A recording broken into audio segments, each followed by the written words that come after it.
Et me retrouver aujourd'hui au volant de cette diabolique berlinette, pour moi c'est quelque chose d'absolument extraordinaire parce que j'ai tellement passé des milliers d'heures au volant de cette voiture à parcourir des milliers de kilomètres en compétition sur des routes goudronnées de terre infernale, de sable, d'eau, de tout.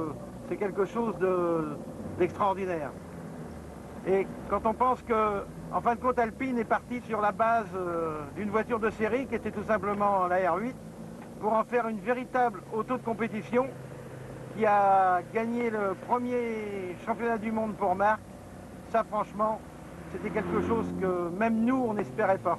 Une Alpine, ça ne tient pas la route en ligne droite. Mais alors, dans les virages, c'est plus qu'un plaisir. C'est un régal. On ne sait pas comment faire pour arriver à la mettre en défaut. Tellement c'est une voiture acrobate, c'est une voiture fidèle, c'est une voiture qui jamais ne trompe son pilote.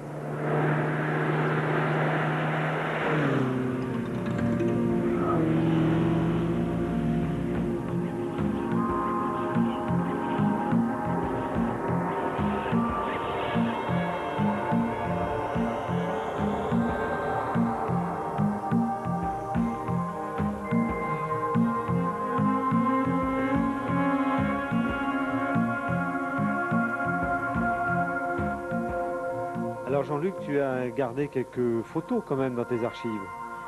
Oui, des photos du tout début où Alpine était encore, si on peut appeler ça l'ancienne usine, mais derrière la concession Renault, avant d'aller à Avenue de Bréauté. C'était un petit peu le chantier parce que quand on voit toutes ces voitures les unes sur les autres, ben, pour travailler, les mécanos, il y avait du boulot. Mais enfin, ils y arrivaient très bien. Là, on a la partie, disons, si on peut appeler ça magasin. Hein, il y avait les caisses qui arrivaient directement de la régie, qui sont ouvertes juste pour prendre les pièces. Et puis les portes qui sont mises comme ça. Là, on voit les trains arrière complets avec les motorisations. Tout est monté, on attend le montage dans les caisses neuves. Mais c'est pas la chaîne. Hein. C'est pas facile. Ça, c'est les premiers pionniers de chez Alpine, ça. La compète. Bon, il y a forcément Gilbert Arrivel, puis tout un tas, Jean-Paul Castilleux, Titi... Bisous, Coco, tous les premiers mécanos, c'était les sanglants. C'était pas les 35 heures, là, c'était 35 heures par jour. C'était pas pareil. Ah, ben là, c'est François Lermoyer, avec ma voiture du premier San Remo en 70 avec laquelle j'ai gagné. C'était la première victoire là pour moi et disons pour Alpine en rallye de championnat d'Europe. Ça, c'est pareil, c'est avant Le Mans, il y avait... principalement des pilotes de circuit. Mais enfin, bon, moi j'y étais avec Jean-Pierre. On était pour ainsi dire les deux seuls en tant que rallyman à faire ces 24 heures du Mans. Mais ça, ce sont tous les pilotes avec Monsieur Radélé. Alors forcément, on voit que deux pilotes de rallye, c'est Jean-Pierre et moi. Et tous les autres, ce sont des pilotes de circuit. Enfin, ça, c'était quand même toute l'équipe. Mais nous, en tant que rallyman, on faisait triste mine. Enfin, ça n'a pas empêché à Jean-Pierre de gagner l'indice de performance. On avait chacun notre auto et on a gagné chacun un indice, ce qui était pour nous le principal. Et ça faisait voir qu'aux pilotes de circuit, les rallyman pouvaient se débrouiller. Ah ça, c'est malheureusement un mauvais souvenir. C'est Jacques Chénis qui venait d'avoir son accident au Mans. On le voit encore avec son bandeau, mais enfin Jacques... s'en est très bien sorti. Ça, c'est Monsieur Gordini, Amédée avec Monsieur Radélé, aux 24 heures du Mans, puisque Amédée était avec nous tout le temps présent. Alors ça, c'était un coup de commerce et un pari que c'était que la gendarmerie roule en berlinette. Alors, la majeure partie de ces voitures étaient à Chalon-Nord, sur l'autoroute du Sud, pour nous surveiller, pour voir si on n'allait pas trop vite. Et si on allait trop vite, ils nous rattrapaient parce qu'ils avaient... Les moteurs, c'était des bons moteurs de course et ces voitures allaient très vite. Comme j'avais toujours rêvé de berlinette à cette époque-là, j'étais chez le concessionnaire et j'avais récupéré des tarifs et tout, et toute la doc pour voir un peu. Et là, ben, on voit qu'il y a les 1100 de série avec 4 vitesses, attention, pas 5, et ça valait quand même 16 960 francs. Il y a le coupé GT4, il y a la berlinette Tour de France, il y a tous les modèles avec les options. Les options, ceinture de sécurité par siège, à ce moment-là, 125 francs, bon, c'est sympa. Il y avait aussi des cabriolets qui étaient absolument fabuleux. D'ailleurs, celui qu'on a actuellement, il a vraiment intérêt à le garder. C'est une très belle auto. Ça, et les petites étoiles sur les jantes en 15, c'était quand même assez amusant. Mais elle était déjà très belle.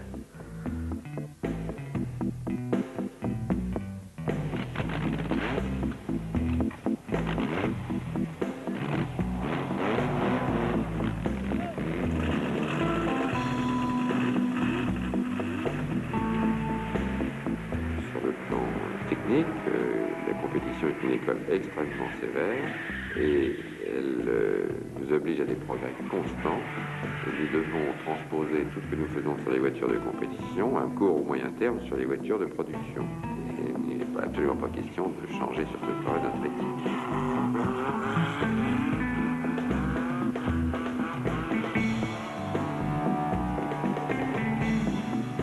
Les départs seront donnés dans l'ordre croissant des numéros, la voiture ayant le plus petit numéro partant la première, avec un intervalle d'1 minute entre chaque voiture.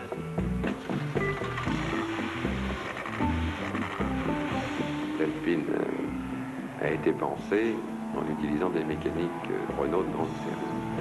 Lors d'arriver à un contrôle, les concurrents seront pénalisés à raison de 30 secondes par minute pour le parcours de concentration, 60 secondes par minute pour le parcours.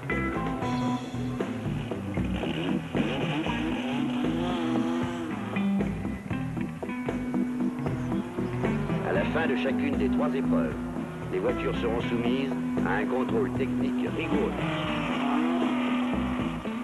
Utilisant des mécaniques Renault, on était obligé bien sûr de concevoir des voitures en réalisant un châssis et une carrosserie particulièrement légère, et résistante et fine au point de vue aérodynamique.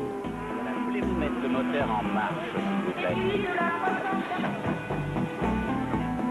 On allait découvrir ses qualités de résistance et la robustesse d'organes essentiels dont 90% sont dérivés des produits usés. Total de kilomètres à parcourir, environ 5600 en 5 nuits et 3 jours, soit un temps moyen au volant de quelques 85 000. Performance, qualité. Pour un grand pays exportateur, ces victoires jouent un rôle considérable. Tout est prêt? Allons-y. L'automobile est une retombée naturelle de l'activité industrielle. Elle est génératrice d'expérience et de maîtrise croissante. C'est la santé d'une industrie.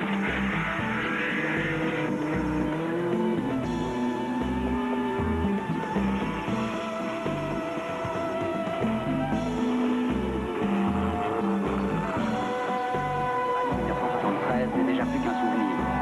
Mais quel souvenir! Le champagne s'est évaporé sur les lignes d'arrivée, mais la preuve est faite.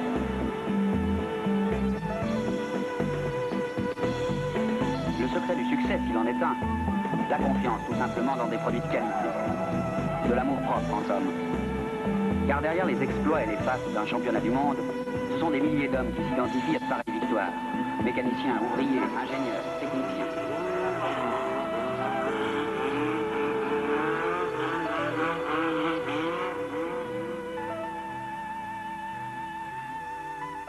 Alors Jean-Luc, le marathon de la route en 71, je pense que ça c'est déjà un très très beau souvenir. Ah ben, c'est doublement un souvenir parce qu'on on a terminé à la première place et en plus on s'était monté qu'avec toute une bande d'amis et de copains, avec comme pilote mon principal ami Maurice Nussbaumer et Jacques Henry, et tous les trois, faire 96 heures pour nous, c'était vraiment un challenge extraordinaire. Et puis on s'est dit, pourquoi pas le prendre, parce qu'on risquait rien. C'était pour le plaisir. Nos femmes sont venues avec des voitures, avec des copains, des caravanes. On a fait vraiment un truc tout à fait sympa. C'était sur le Grand Nürburgring, celui qui faisait 24 km. Et c'est vrai que on était les seuls Français d'une part, et on était les seuls avec une alpine. On était partis, nous, avec un moral de fer, mais enfin, quand même, c'était pas du tout évident. Parce que la concurrence était dure. En plus, Porsche avait quand même 3 voitures officielles, avec Elford en premier pilote, sur l'autre Larousse et sur l'autre, la troisième, Chicken Dance. Là, c'est Bisou qui est fatigué, qui met la roue à l'envers. Voilà, voilà Bisou, bravo Bisou. C'était un mécano, mais bon, là, ça devait être après 85 heures de course, il était un peu fatigué. Là, c'est Jacques-Henri qui va prendre le relais parce que c'est Jacques qui finit. Il faut avouer quand même que c'est difficile 96 heures à 3. Et on voit qu'on commence à avoir un peu les traits tirés. Et puis en fin de compte, on a gagné devant les Porsche. Et puis là, c'est l'arrivée. Il y avait voilà, la Porsche à côté. J'avais fait exprès, quand on a vu que cette Porsche avait cassé le moteur, j'ai dit à Jacques, surtout tu t'arranges pour finir à côté, pour faire voir que nous, notre Alpine, elle est toute fraîche, et que la Porsche, elle finit dans un nuage de fumée. Et je trouve que bon, c'était sympa, et en plus, ça narguait un peu les Allemands chez eux. Ça, c'est le podium avec Maurice Nussbaumer au milieu, Jacques-Henri à sa droite et moi à gauche, avec des charmantes Allemandes. Enfin, ça, c'est autre chose, mais nos femmes étaient avec nous. Alors là, justement, on voit la berlinette sur la neige. Comment elle se comportait, cette voiture? En toute honnêteté, sur la neige, je pense qu'elle était difficilement battable parce que c'est une voiture très fidèle et terriblement agile. Le seul problème d'une berlinette, pour ceux qui ont roulé avec, c'est le fait du sous-virage. Quand on arrive dans un virage où il y a une partie glissante, la voiture a tendance à aller tout droit, c'est-à-dire qu'elle sous-vire. Alors il faut toujours anticiper en la balançant un petit peu pour la faire tourner. Et là, à partir du moment où elle a commencé à glisser très légèrement, après c'est un jouet, c'est un régal, on en fait ce qu'on veut. Moi j'aurais fait des millions de kilomètres comme ça parce que tout le monde prenait plaisir à rouler avec ces autos dans des conditions enneigées parce que c'était un régal. Voyez-vous le petit coup de relance, parce que si on fait pas ça, l'auto, après, on va s'inscrire dans le virage tout droit et là, elle veut pas virer. Là, on s'amuse d'ailleurs. On fait joujou à se suivre, puis on fait des balais avec les berlinettes parce que on les maîtrisait tellement bien avec leur facilité de conduite qu'on s'amusait à suivre. On se barrait des petits bouts de route et puis on s'amusait à glisser. On était tout le temps en glisse. C'était la joie de conduire.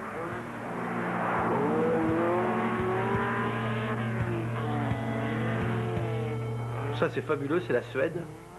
Ce sont des essais en Suède sur un lac gelé, parce que là-bas, comme en général, il fait moins 30, moins 40 sur Malmö, Karlstad et tout. Il y a 40 cm de glace et il y a de la neige au-dessus. C'est comme si on faisait 40 km sur la Seine chez nous, en spécial, on ne connaît pas. On nous a dégagés et puis on roule, on est sur la glace vive, on est sur le... Là, c'est sur une rivière. Alors c'est complètement extraordinaire. Mais au début, justement, on faisait un petit complexe vis-à-vis des Scandinaves. Et puis, en fin de compte, tout le monde a prouvé que ce soit n'importe quel pilote de chez Alpine, quand on allait aussi vite qu'eux, il ne fallait pas du tout être complexé parce que c'était des Scandinaves.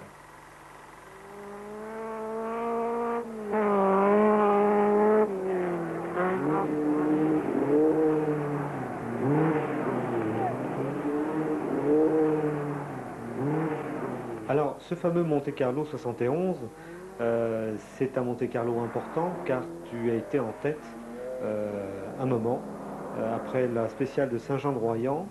Oui, puis après, bon, il y a eu des problèmes de clous parce que, bon, Monte-Carlo de cette époque-là aussi n'était plus le Monte-Carlo d'aujourd'hui, il était très long. Et on a eu des petits problèmes de cloutage. Et on est parti au départ de la dernière nuit. C'était Uwe Anderson qui était en tête avec la berlinette forcément, et moi j'étais deuxième à 42 secondes. Et je pensais que Jacques Chénis allait nous dire, bon, vous vous assurez, puisque quand même c'était super, ces deux voitures en tête. Surtout que troisième, il y avait Jean-Claude qui arrivait, et puis Jacques, sportif comme il est, et puis aimant la bagarre, a dit, les gars, vous avez quartier libre, vous faites ce que vous voulez. Donc on est parti, et on s'est tiré une bourre sans nom. Après ces 8 épreuves où on a attaqué comme des déments, eh bien on est resté à la seconde près, dans la même seconde, c'était fou. On a vraiment, et sans sortir les autos, sans rien, pour Alpine ça a été, et puis même pour tout le monde, nous on s'est régalé avec Anderson, c'était quelque chose d'extraordinaire. Alors le Turini, C'est très particulier parce que d'abord c'est une spéciale mythique, mais en plus vous débouchiez dans un véritable tunnel de lumière bordé de spectateurs un petit peu hystériques. C'est la bagarre, et puis les gendarmes parfois veulent intervenir, mais alors c'est extraordinaire parce que si un gendarme intervient, là les Français, les Italiens deviennent copains contre le gendarme. Il n'y a plus de rivalité. Mais le problème du Turini, c'était tiens, une berlinette qui est sortie. Ah, ça sous-virait là. Nous, obligatoirement, on était en phare jaune. Et les autres étaient tous en phare blanc. Quand les berlinettes arrivaient, on voyait les phares jaunes, on savait que c'était les Alpines qui arrivaient. Et là, les Italiens se mettaient dans toutes les épingles, à 50-60 avec des flashs électroniques, ils allumaient les flashs, qu'ils laissaient enclencher. On était totalement éblouis. Et on était obligé de faire le Turini avec des lunettes de soleil. Ça paraît fou, mais c'est vrai que faire le Turini 3 fois, et on le faisait 2 fois dans un sens et 1 fois dans l'autre. C'était quand même quelque chose. Je sais que maintenant c'est difficilement réalisable, mais c'est bien dommage parce que c'était vraiment la fête. Ça c'est sur un stadium, c'est absolument extraordinaire. C'est sur un anneau sur glace, mais François Lermoyer, responsable des mécanos, avec Bisou. Et c'était une course-poursuite à 4 voitures là-dedans. Et il ne faut pas oublier que 73, c'est la seule année où la Suède s'est faite sans clous. Alors, rouler c'est quand même dans cette neige ou sur la glace vive, c'était une année difficile. Jacques m'a dit, bon, ben, toi, ton cadeau de mariage, c'est une Alpine. Donc, je me suis trouvé en Suède.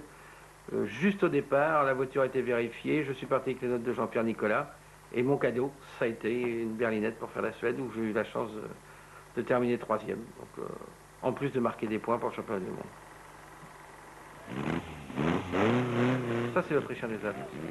C'est ce que Bernard a gagné. Alors la concurrence à l'époque commençait à sérieusement montrer ses dents. Hein. Une différence de puissance quand même considérable entre une Porsche de l'époque et une berlinette. Oui, mais c'est pas grave. on avait quand même la meilleure auto. Donc on était toujours devant, puisque Bernard a gagné l'Autrichien des Alpes et les rallyes suivants, on en a gagné d'autres en championnat du monde.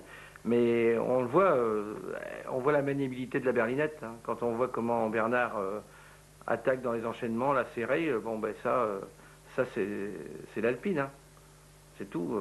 Et on les mettait souples en suspension, on a bien vu à l'accélération qu'elle levait l'avant. On faisait ça pour qu'elle travaille plus en débattement de suspension.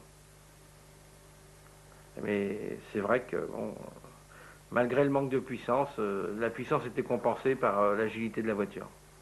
On s'aperçoit qu'en fin de compte, cette voiture, elle est tout juste dépassée. Hein. Elle l'est un petit peu, mais il suffirait de la réactualiser avec des freins d'aujourd'hui seulement, des pneus d'aujourd'hui, et la voiture, pour moi, bon, elle n'est pas en 4 roues, mais elle est tellement légère et tout que on serait encore, moi je suis sûr qu'on ne serait pas totalement dépassé, on serait encore dans le coup pour faire des épreuves de longue haleine. Comment vous avez fêté le titre de ça a été très dur, ça a été très dur. Puisqu'il y avait encore le RAC à faire, mais on était certain d'être, Alpine était sûr d'être champion du monde. On a fait une fête d'enfer avec les mécaniciens, et c'est vrai que bon ben c'était l'ambiance parce qu'il n'y avait pas plus de pilotes que de mécanos, de Monsieur Adélé, que Jacques Chénis. On était tous potes, c'était les copains qui avaient gagné.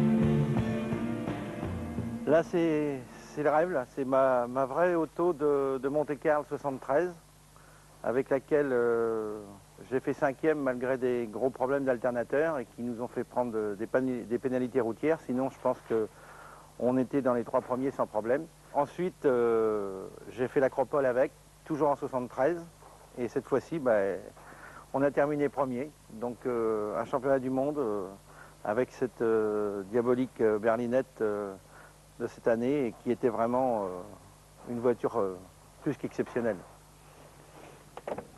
C'était à l'époque un 1796 cm3 préparé par M. Mignotet Et en puissance, on développait de l'ordre de 170 chevaux. La boîte, c'était une boîte Monte-Carlo, gros pignon, renforcé. Quant au poids, bon, il y avait 2 poids pour Monte-Carlo, étant donné qu'on n'avait pas de gros blindage, on était aux alentours de 700 kg. D'ailleurs, sur le plan général, tout ce qui était éléments plastiques sont allégés. Hein, c'est pas comme la voiture client, puisqu'on la faisait à l'unité. Alors le réservoir d'essence, c'était des réservoirs spécifiques 80 litres qui se trouvent à l'arrière, puisque d'origine, la berlinette avait un petit réservoir devant. Et obligatoirement, vu la longueur de nos spéciales et des points d'assistance qui étaient relativement espacés, on avait modifié l'arrière en mettant ce gros réservoir avec une grosse entrée, avec un bouchon type aviation, pour faire des remplissages très rapides et une étanchéité parfaite. Avec ta bagnole là, à Marie-Gilles. Ouais, vous pouvez partir. Pour le moteur, pour faciliter le travail des mécaniciens, pour qu'ils puissent travailler à 2, parce qu'il est certain qu'une berlinette, ça veut dire ce que ça veut dire, c'est une petite voiture. Un mécanicien derrière sous le capot, et puis on en mettait un à l'intérieur, on choisissait le plus petit, et on avait une trappe spécifique pour qu'ils puissent avoir accès à la mécanique par l'intérieur de la voiture. C'était beaucoup plus facile par l'intérieur de la voiture, et ils étaient 2 à travailler. Nous, systématiquement, on était en Michelin, mais en taille, on était en 13 pouces. Et la largeur des pneus était différente en fonction de l'épreuve. Il est certain qu'à Monte-Carlo, sur l'asphalte, on était au maximum de largeur en jante. Et puis, quand on arrivait dans la neige, on rétrécissait au maximum. Et quant à l'Acropole, eh bien là, on était avec toujours des 13 pouces, mais en pneu terre, en largeur mixte entre l'asphalte et puis le pneu neige.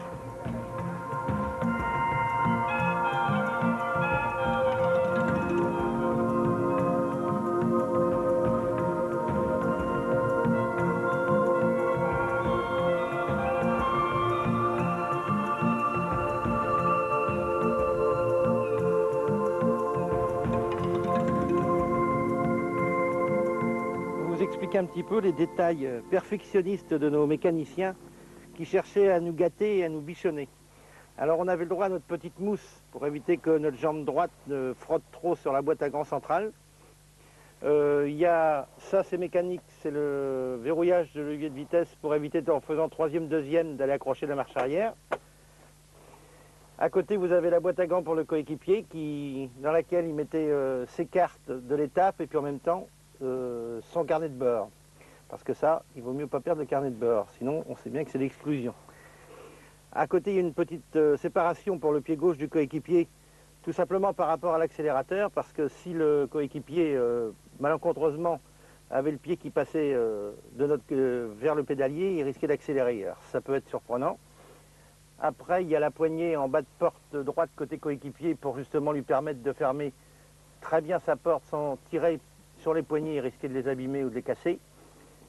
Ensuite, il y a le Tripmaster, il y a le chrono, et puis la petite tablette en bois peinte en noir mat pour éviter tout reflet la nuit de la lumière du Tripmaster. Il y a aussi derrière la boîte d'origine en bois dans laquelle on mettait nos casques, c'est-à-dire que le pilote mettait son casque dans la boîte de droite et le coéquipier dans la boîte de gauche à la fin de la spéciale.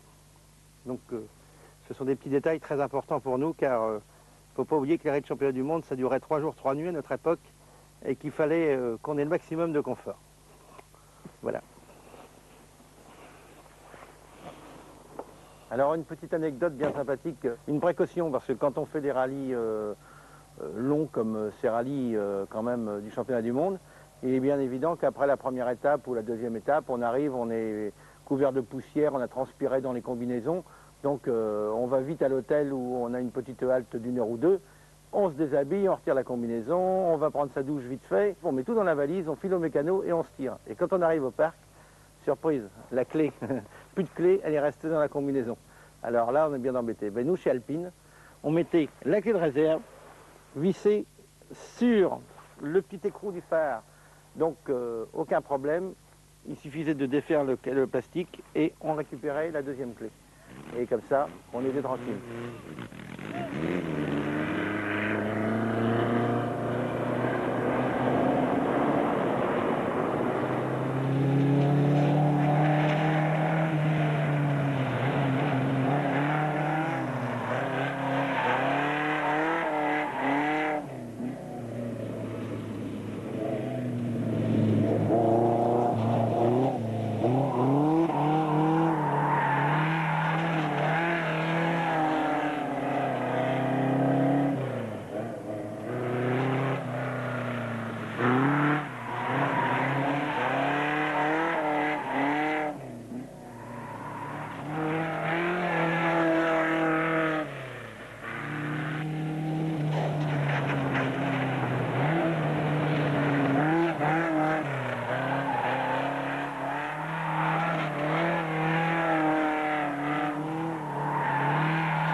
Jean-Luc, pourquoi as-tu souhaité la présence de Jacques Chénis? Enfin, ça me paraît tout évident. Moi, Jacques, en fin de compte, c'est lui qui m'a permis de conduire une berlinette. Il m'a toujours fait confiance. Après, bon, sur le plan général, je connaissais Jacques pour avoir vu ce qu'il avait déjà fait en tant que pilote auparavant, et en plus, je connaissais ses qualités exceptionnelles en tant que directeur de course de cette équipe alpine, et puis aussi, ce qui est loin d'être négligeable, ses qualités humaines. Et puis, aujourd'hui, je trouve que c'est Jacques, on ne l'appelait pas dans l'équipe papa pour rien, parce que c'est un peu mon père spirituel. Tu as le droit de répondre? Bien sûr. Ben, si Jean-Luc n'avait pas préalablement fait ses preuves au volant d'une R8 Gordini en particulier, je ne me serais peut-être pas intéressé à lui. Déjà, toute l'équipe alpine derrière, je parle des mécaniciens, etc., dit, regarde un peu ce qu'il fait dans les rallyes locaux, etc. Alors, effectivement, je me suis intéressé à Jean-Luc et on a commencé, je crois, par inclure Jean-Luc dans l'équipe en groupe 1. Il nous posait beaucoup de problèmes parce qu'il ne faisait pas une épreuve spéciale type Moulineau-Entraigues sans éclater les pneus, parce que la voiture se promenait tellement en dérapage, pas en tête à queue, sur la route, qu'il avait du mal à faire 30 km avec un train de pneus, c'est vous dire. Mais ça allait très très vite. Et la preuve, c'est qu'avec une R8 Gordini, tu as fait combien au Monte-Carlo? En 69, 5e au scratch. Voilà, avec une voiture de série, à 12 000 francs. Alors j'ai l'impression, Jean-Luc, que l'ambiance était franchement conviviale, y compris entre les équipes qui étaient adversaires à l'époque. Ah oui, oui, à cette époque-là, oui, mais c'est vrai que on était toute une bande de copains. On était en course, donc on se battait pour gagner. On était contre les copains qui avaient des voitures différentes. Mais si celui qui nous précédait, malheureusement, quittait la route, on s'arrêtait pour voir s'il n'était pas blessé et pour voir si on ne pouvait pas lui apporter secours. Chose qui était bon, tout à fait logique, parce que bon, on est humain avant tout, et la compétition là doit prendre un peu de recul et on doit s'assurer que tout se passe bien sur le plan physique pour la personne qui est sortie. Mais je reviens toujours sur ça parce que en formule, par exemple, on dit ben, on a gagné une place parce que l'autre s'est viré. Nous, c'était quand même pas ça. Heureusement. Moi, j'ai l'impression que cette équipe alpine n'engendrait pas la mélancolie. J'ai cru comprendre que lors de certains passages, lors de reconnaissances dans des hôtels, il y avait peut-être eu certaines dégradations dues à des plaisanteries, non? Je m'excuse, Jacques, c'était pas du tout de la dégradation. C'était des petits coups de jeunesse, des petits coups d'amusement, mais on n'a pas dégradé. Hein. C'est pas parce qu'on retirait les fenêtres de notre patron en Suède quand il faisait moins 35 et qu'il rentrait où il n'avait plus de fenêtres, il avait un peu froid dans la chambre, que c'était de la dégradation, parce que les fenêtres, on les avait pas abîmées, on les avait juste retirées. Alors voici des images de l'usine de Bréauté, donc en 1972, à Dieppe. Et je pense que cette usine doit vous rappeler quand même pas mal de souvenirs. Ben d'abord, c'était un pari fou de Jean Rédélé d'avoir investi énormément dans cette usine. Il fallait voir d'où on venait, dans l'ancienne concession Renault. Et là, on avait vraiment, pour travailler, une unité fabuleuse. Et si Jean Rédélé n'avait pas risqué son fric dans cette aventure, on n'aurait jamais eu les moyens nécessaires pour mener cette grande aventure. Donc c'était effectivement une belle usine, et dans cette belle usine où on fabriquait aussi les Alpines, j'allais dire de série, enfin, on en faisait quand même 5 ou 6 par jour, on avait l'aile de l'usine la plus belle, la plus lumineuse. Et puis surtout, dans l'unité de cette usine, c'était un peu le paradis. C'était une émulation terrible pour toute l'équipe opérationnelle de l'usine. Et la promotion pour tous les opérateurs de l'usine, c'était de passer côté course. On avait donc des gens particulièrement motivés avec nous. Et on voit que le processus était malgré tout resté toujours artisanal. Ah, complètement. Ça nous permettait de faire les voitures vraiment sur mesure, et surtout de surveiller le poids, la compétitivité d'une berlinette. C'était d'abord son poids. C'est-à-dire que les autos avec lesquelles on gagnait le Monte-Carlo pesaient entre 700 et 750 kg, même quelquefois un tout petit peu moins. Et évidemment, on n'avait pas des moteurs 6 cylindres comme les Porsche, 2,4 litres ou 2,7 litres. On avait des 4 cylindres blocs de série, issus d'abord de la R8 Gordini, ensuite de la Renault 16 en 1600, mais on avait quand même des puissances limitées. Il fallait avoir une voiture très légère, et le poids, on a tendance à l'oublier de plus en plus dans l'automobile, c'est bénéfique à tout point de vue. Ça fait une voiture plus maniable, plus facile à freiner, et ça l'empêche pas d'être très solide. C'est-à-dire qu'on ne faisait pas d'impasse sur le châssis, bien entendu, au contraire, le châssis était renforcé, mais sur la coque, sur la carrosserie, dans les voitures de série, il y avait par exemple 3 couches de tissu de verre croisées, et sur les berlinettes de compétition, on avait que 2 couches, ce qui allégeait sensiblement la coque. On a vu des berlinettes faire des séries de tonneaux impressionnantes et puis en fin de compte, les pilotes s'en sortaient totalement indemnes parce qu'avec le arceau qui avait été conçu et fixé dans la caisse elle-même, en fin de compte, c'était d'une rigidité fabuleuse et il y avait vraiment pas de... même moins de risque, comme le disait Jacques, que dans certaines autres voitures qui étaient beaucoup plus lourdes et qui paraissaient plus sécurisantes.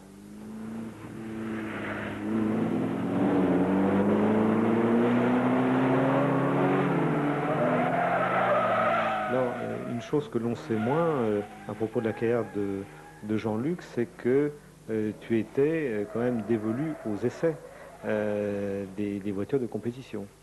Oui, c'est-à-dire que Jacques m'avait demandé si je voulais bien essayer toutes les voitures avant qu'elles ne partent, puisque en général, on était tous en reconnaissance. Et avec François Lermoyer, Gilbert Arrivel et puis Jean-Paul Castilleux, on se barrait une route à côté de Dieppe, avec l'accord, disons, officieux de la gendarmerie, et on faisait une montée systématique d'une côte qui faisait 3 km, avec chaque auto pour voir si le moteur qui avait été mis dans la voiture était performant. Ça, c'est vrai que ça me plaisait énormément, et c'est peut-être un peu pour ça que parfois on me disait que j'étais pas trop en reconnaissance, mais c'est vrai que parfois je préférais être à l'usine qu'en reconnaissance.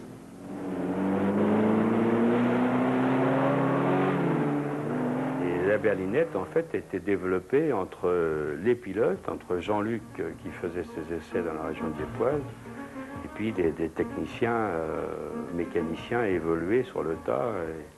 C'est un développement qui se faisait, comme disent les Japonais, en kaizen, c'est-à-dire que travailler des améliorations tous les jours.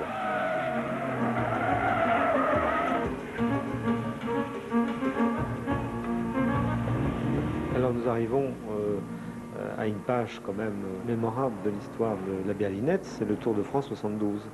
Comme tout le monde le sait, M. Dudot est quand même un monsieur qui vient de chez Alpine et il s'était amusé pour son plaisir de faire un 1600 injection qui marchait super bien. Et il avait proposé de le mettre dans une berlinette pour faire le Tour de France. Et quant à Jean-Pierre et puis Bernard, eux, ils étaient en 1800. Donc moi, j'avais accepté de conduire cette 1600 et puis c'est vrai que cette 1600 était particulièrement efficace. Le moteur avait un couple bas, il prenait des tours. Bon, c'était une super diabolique berlinette, quoi.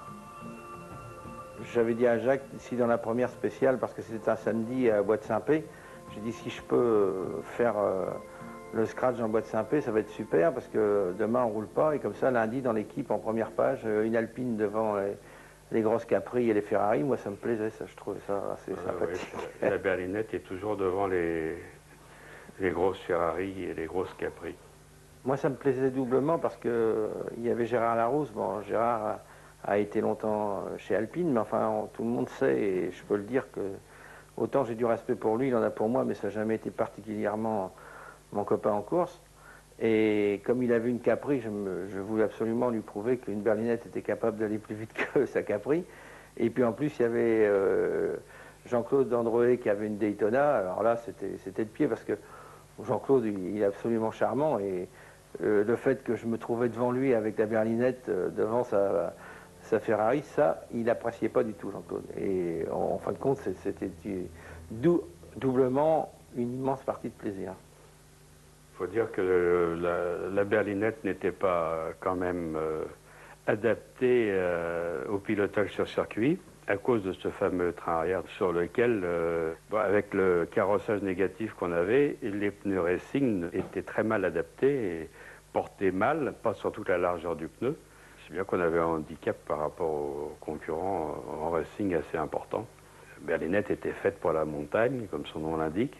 Alors il fallait des pilotes assez funambules du type de Jean-Luc Terrier pour tenir la large et haute à des Daytona et des Capri 3 litres. Alors là, nous voici à Charade, là. Et donc, on s'aperçoit qu'avec une piste assez détrempée, la berlinette est quand même là, à son affaire. Je me souviens, je suis en panne, j'ai un problème d'alimentation d'essence.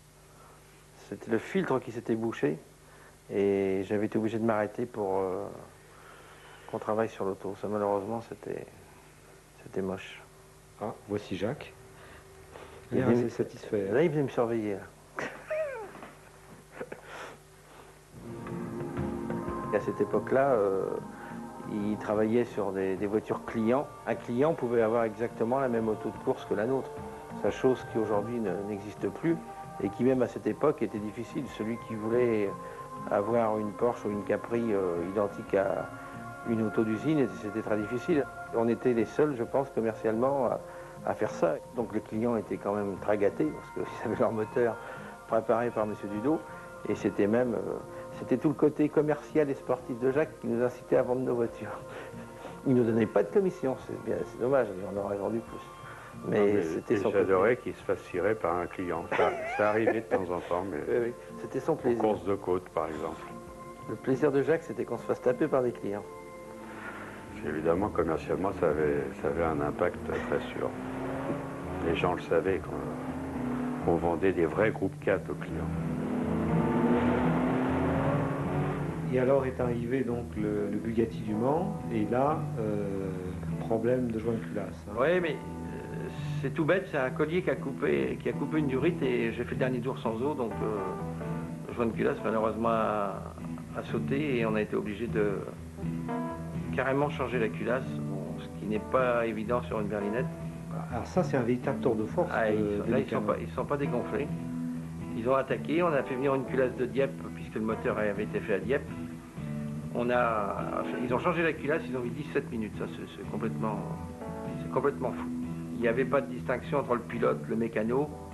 Moi j'étais aussi autant copain avec eux, on était tout le temps, quand on était en rallye, on était dans le même hôtel, on mangeait ensemble, et tout ça, ça faisait qu'en fin de compte, moi j'avais autant de respect pour les mécanos qu'ils en avaient pour moi, et puis ça donnait une équipe tout à fait soudée, on était prêts à...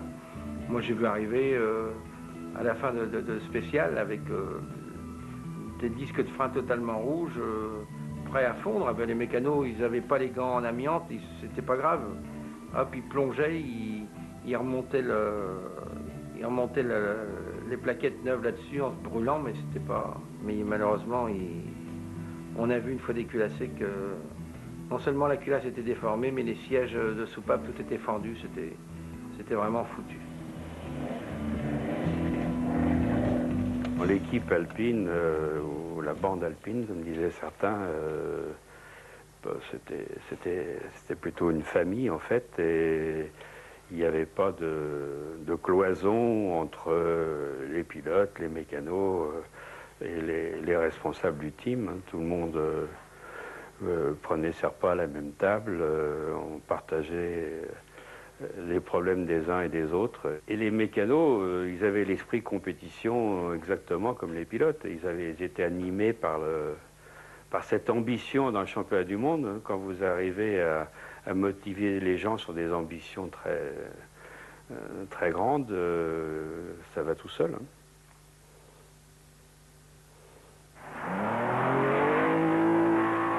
Le plus beau souvenir que j'ai, c'est 71, parce que c'était notre premier triplé à Monte-Carlo. C'était vraiment la démonstration de la compétitivité internationale de la berlinette, quoi.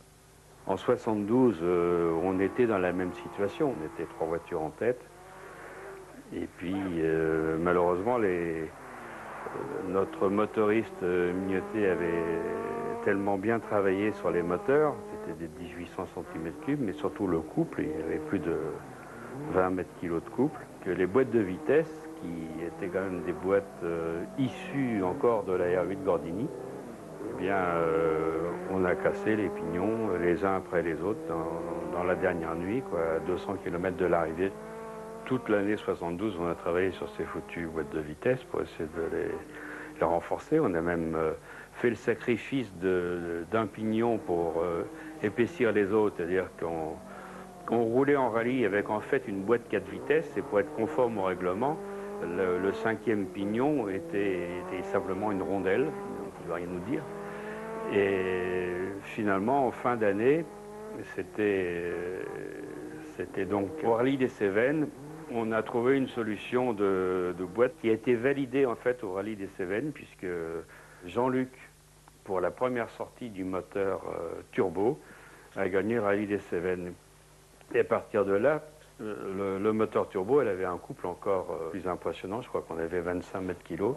Et en plus, il y avait il y avait les à-coups. J'ai dit, si la boîte supportait ça, on a quand même des chances d'avoir réellement résolu le problème.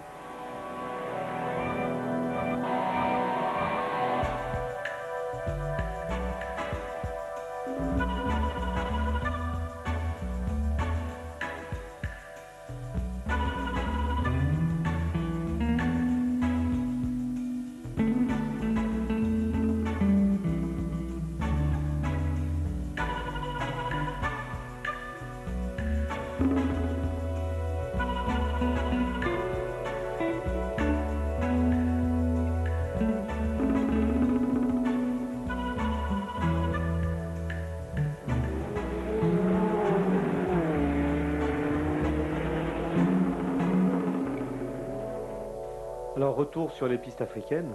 Rallye du Maroc en 2 chevaux, mais oui, mais oui. Alors ça, je ne savais même pas qu'il y avait un concurrent. Ah, ça, c'est plus sérieux. C'est bien une Dutch. J'espère qu'il a réussi à faire au moins une épreuve, parce que avec les temps éliminatoires, c'était pas évident. Tu as un souvenir particulier du Maroc? Au Maroc, c'est là qu'on a fait des études de traversée d'oued en crue avec Jean-Pierre et Bernard. Il faut voir jusqu'à quel stade on peut tenter de traverser la hauteur d'eau d'une part et d'autre part le courant. Alors Jean-Pierre était pour ça absolument téméraire. Et il m'a dit, moi, t'inquiète pas, je me mets en caleçon de bain, et on est allé voir à pied la hauteur qu'il y avait tous d'eau dans l'oued. On a vu le courant, et là il a dit, je vais essayer de passer.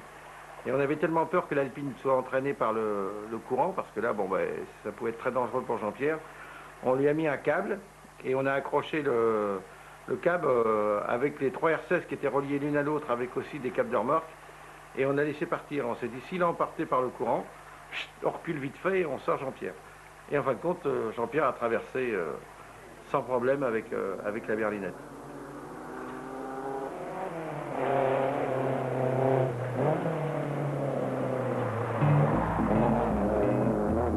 À partir de 1974, Jacques Chénis, le programme de compétition dévolu à la berlinette s'est considérablement restreint. Oui, malheureusement, parce que le budget alloué par Renault était en large diminution, puisqu'on avait fait la démonstration de compétitivité. Et chez Renault, on avait à mettre commercialement sur orbite la Renault 17, qui avait une version plus ou moins sportive, 17 Gordini. Donc nous devions, dans des épreuves très cassantes comme le Maroc, avoir engagé en même temps des berlinettes et des Renault 17. Le Maroc était aussi cassant que le Safari, avec l'avantage que théoriquement, sauf quelques gués à passer, il y avait beaucoup moins de boue. Mais quand les pilotes marocains nous ont vu arriver avec nos berlinettes pour la première fois, ils ont rigolé bien doucement en disant jamais, jamais une berlinette ne passera le Maroc. La première année, je me souviens plus très bien, ça s'est pas forcément bien passé. Mais l'année suivante, c'était en 74, là, on avait fait des progrès. Et non seulement on avait nos 3 voitures, mais on avait 3 mulets qu'on avait loués à ces fameux pilotes marocains qui se foutaient de nous un an avant. Finalement, on avait dû engager 5 voitures et les 5 voitures étaient à l'arrivée, et dont 3 aux premières places. Et puis, enfin, on avait les 5 dans les 10 premiers. Hein. 10 premiers et 10 seuls rescapés derrière. Voilà, Jean-Luc au volant d'une 17. Est-ce qu'on peut dire pour vous deux que la berlinette a représenté les plus belles années de votre vie? En ce qui me concerne, on peut le dire comme ça, oui. Ouais, ben moi aussi, forcément. Moi, c'est sans problème. J'ai vécu aussi une autre carrière ensuite exaltante chez Renault, mais cette ambiance de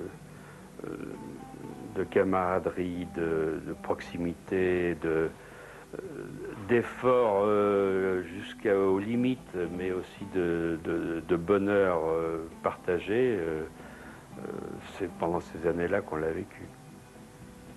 C'était une aventure humaine avant tout, la berlinette. Moi, c'est tous les meilleurs souvenirs que j'ai pu avoir, c'était avec la berlinette. Et puis surtout aussi, bon, j'ai eu la chance après de conduire des très belles autos, puisque malheureusement, il n'y avait plus d'Alpine. Mais c'était le côté ambiance, famille et tout, ça, je l'ai retrouvé nulle part.